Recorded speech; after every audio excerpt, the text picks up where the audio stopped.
Assalomu alaykum hammaga, hammanglar yaxshimisizlar? Bugun sizlarga o'tgan safar qilgan kontentimga yana qo'shimcha qilib, yana ssenariylarni tahlil qilib bermoqchiman. Faqat bu safar ssenariyni yozganim emas, promo yozib sizlarga nimalardan foydalanganimni aytib ketaman. Bu safar bitta ssenariy, chunki o'tgan safar uzun bo'lib ketgani uchun video ko'pchilik ko'rmabdi, qiziq bo'lmabdi, lekin yozgan ssenariylarim million prosmotrdan o'tdi deb ishonch bilan ayta olaman, lekin xatolarni to'g'rilashdilar ekan. Lekin ssenariy yaxshiligi uchun bittasi 620 ming bo'ldi, bittasi ham ko'pchiligi 100 mingdan o'tdi-da, ozgina to'xtab qoldi, 200 ming 300 ming bo'lib qoldi. Общий milliondan oshib qoldi hamma prosmotrlar. Shuning uchun bugun sizlarga boshqacha split screen videoni ssenariysini yozayotganimni tahlil qilib, nimalardan foydalanayotganimni aytib o'tib ketaman. Bo'lmasa boshladik.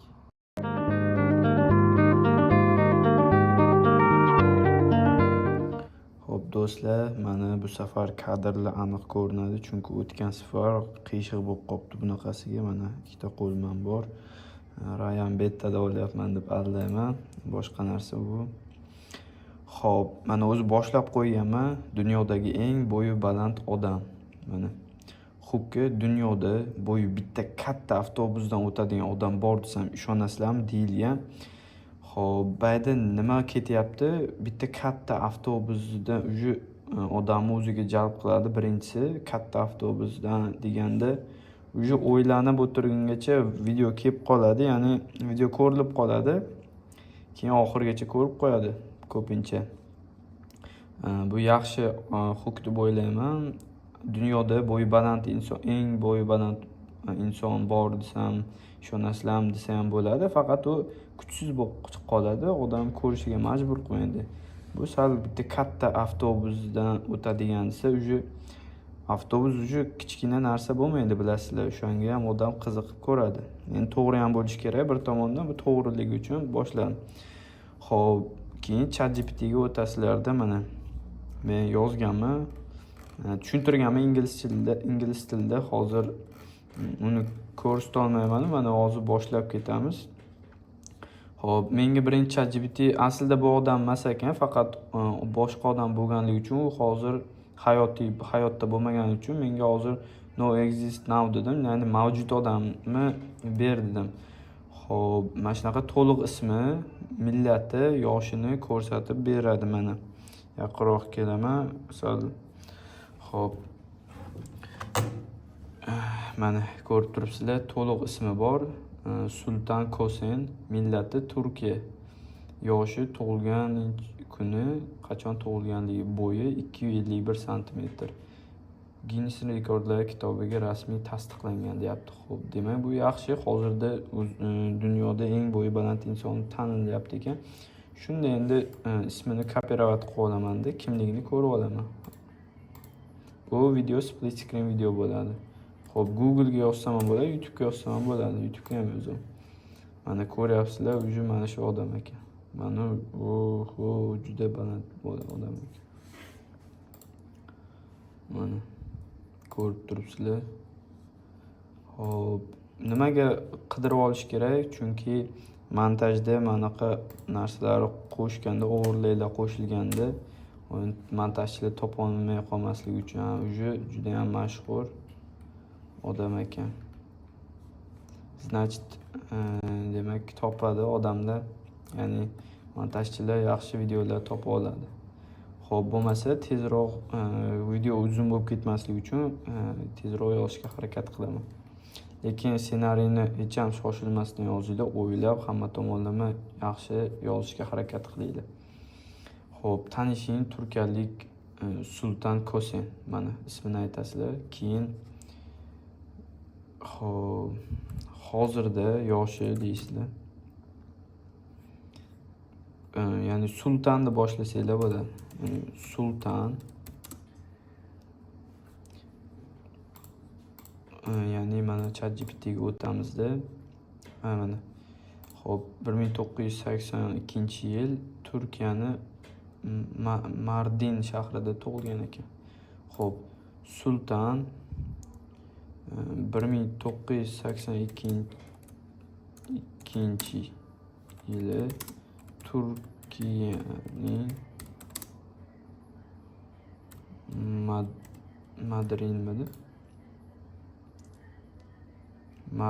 Mardin ekan. Mardin shahrida tug'ilgan.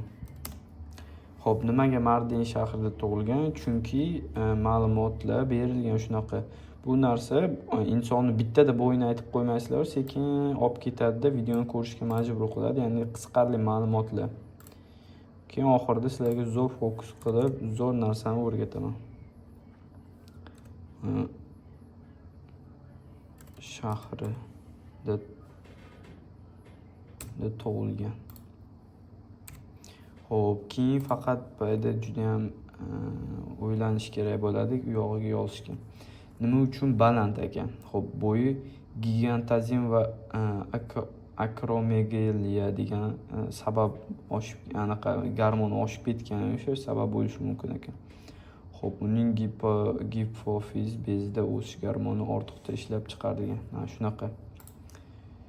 Xo'p, endi yana ham qiziqroq bo'lish uchun mana yozsak bo'ladi.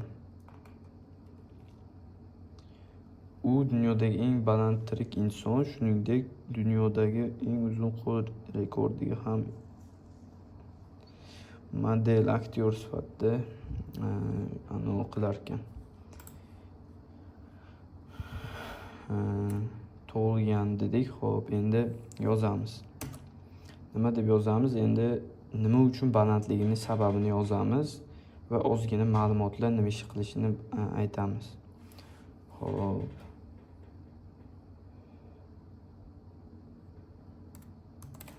Bu bo'yi sultanning deb boshlasak ham bo'ladi. Sultanning bo'yi baland bo'lishiga sabab undagi qaysi gormon edi? Xo'p, undagi mana shunday yozishga qiynalsanglar menga o'xshab.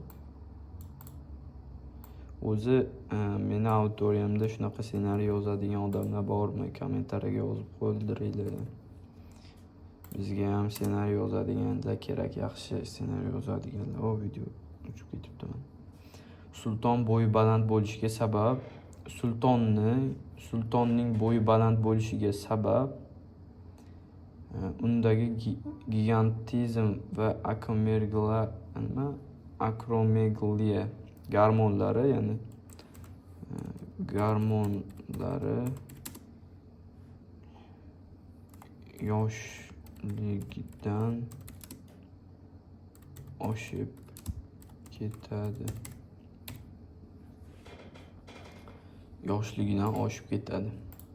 Xo'p, uning gipofiz bezida o'sish gormoni ortiqcha ishlab chiqariladi. Bu gormonni tana blokidan boshlab tez to'xtamasdan o'stirgan.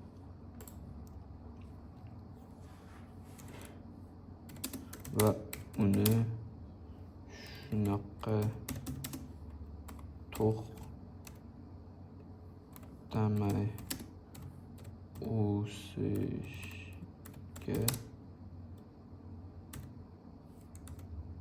olib kelgan.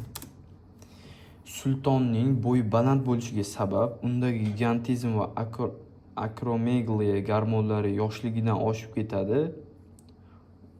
ketib, uni mana shuni ketadi demasdan ketib desak ham bo'ladi.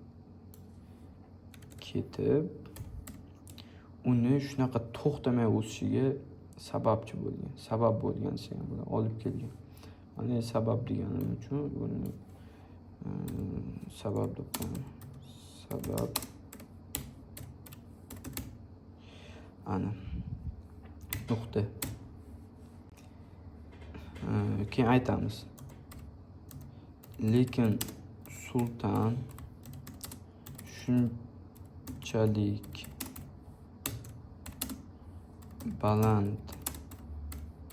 bo'lishiga qaramay deymizda, shunchalik baland bo'lishiga qaramay o'zini mashhur qilishda davom o'zini mashhur emas, o'zini tanitishda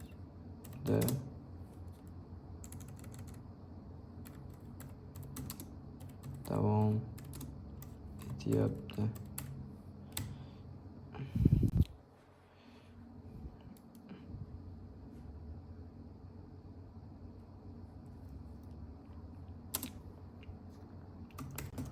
U oyoqdagi noqulaylik sabab desak ham bo'ladi. Oyoqdagi noqulaylik sabab yurish sabab og'ir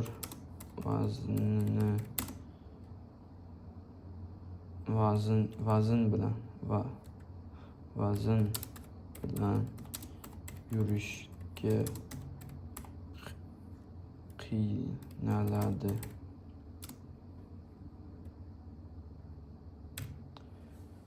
U oyog'idagi mana shuni almashtirib qo'ysak ham yaxshi bo'lar ekan atak. Chunki undan boshlanib ketib qolibdi-da, o'zi mana almashtirib. Xo'p, mana sultanning bo'yi baland bo'lishiga sabab undagi gigantizm va akromagaliya gormonlari yoshligidan oshib ketib, uni shunaqa to'xtamay o'sishiga sabab bo'lgan. U oyog'idagi noqulaylik og'ir vazni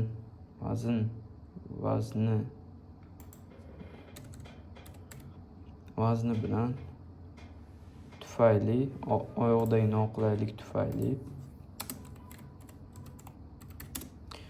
og'ir vazni bilan yurishga qiynaladi. Lekin sultan shunchalik baland bo'lsa ham,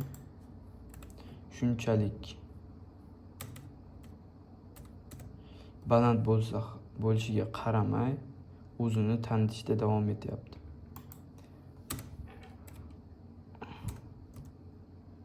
Ikki ming 13-yil uylangan ekan.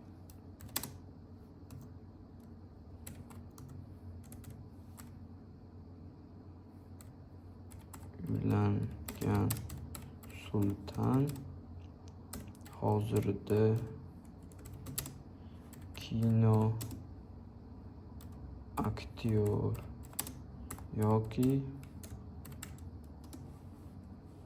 yoki deymizda, qo'llarim kino aktyor yoki garmon. Mana qiziqarli fakt. Model sifatida, o'sha modellik ham qilar ekan, shuncha bo'lishiga qaramasdan aktyor yoki model sifatida ish yuritib keladi.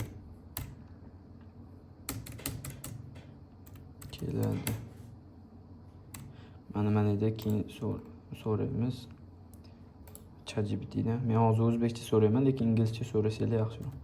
Qachon Guinnessning rekordlar kitobiga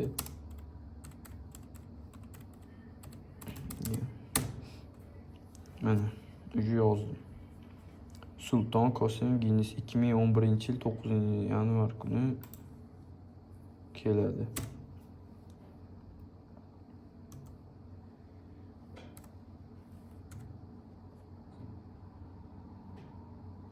Mana shuni bunday o'qisak bo'lar ekan.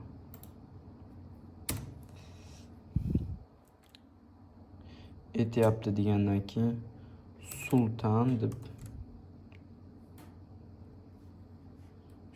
sultan 2011-yil 2011-yili Guinnessning rekordlari kitobiga eng bo'yi baland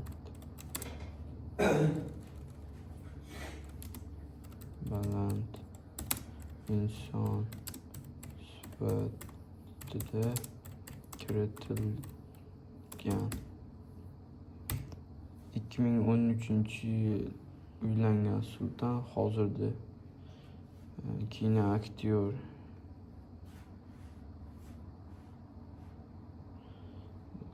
aktyor yoki model sifatida ish yuritib keladi. Keyin managa City qo'shamizda. Color qilib qo'ysanglar zo'r bo'lib ajralib turadi. Cityga qo'shib turib endi zo'r fokus deganim sotuv qo'shib ketamiz bayda. Ya'ni Rahmatilla akani Biofit mahsulotlarini sotuvini qo'shib ketamiz. Bunday deymiz. Agar sizni ham bo'yingiz baland bo'lishini xohlasangiz, bundoq qilib qilsak plus bo'ladi. Plus belgisini kommentariya qolibdi. Uzr. Kommentariyada plus belgisini qoldiring.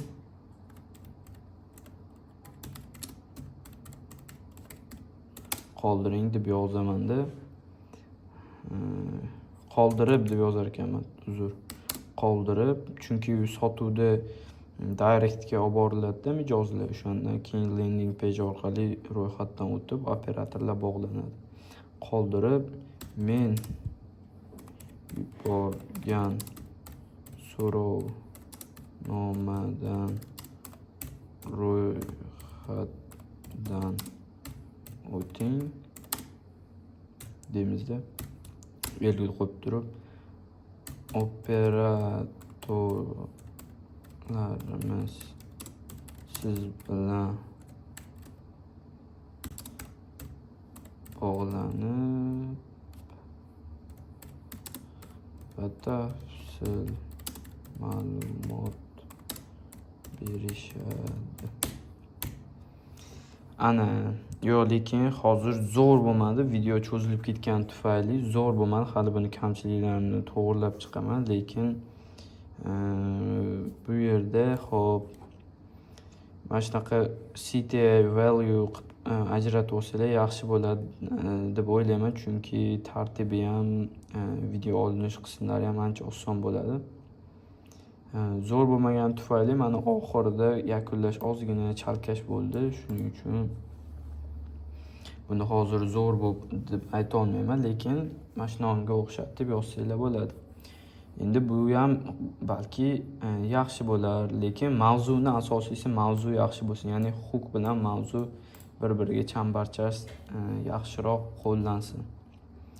Bular juda ham katta rol o'ynaydi video uchishida. Xo'p, mana sizlarga videoni ko'rsatdim. Bu safar ham juda ham uzun bo'lib ketdi. Endi yana men bu yerda prosmotrlar uchun emas, qiymat uchun harakat qilyapman. Ya'ni haqiqatdan odamlarga qiymat berish uchun harakat qilyapman. Shuning uchun meni qo'llab-quvvatlash degan umiddaman. Hammaga rahmat. Mana bugun ham ko'rdinglar, yaxshi ssenariyni sizlar bilan tahlil qilib yozib chiqdik. Agar kim shunaqa ssenariy o'rganmoqchi bo'lsa, kommentariyada plus belgisini qoldirsanglar, o'zim sizlarga undan ham ko'proq ssenariylar tahlilini yozib o'rgataman. Xo'p, hammaga rahmat. Meni kuzatishda davom etinglar. Sog' bo'linglar.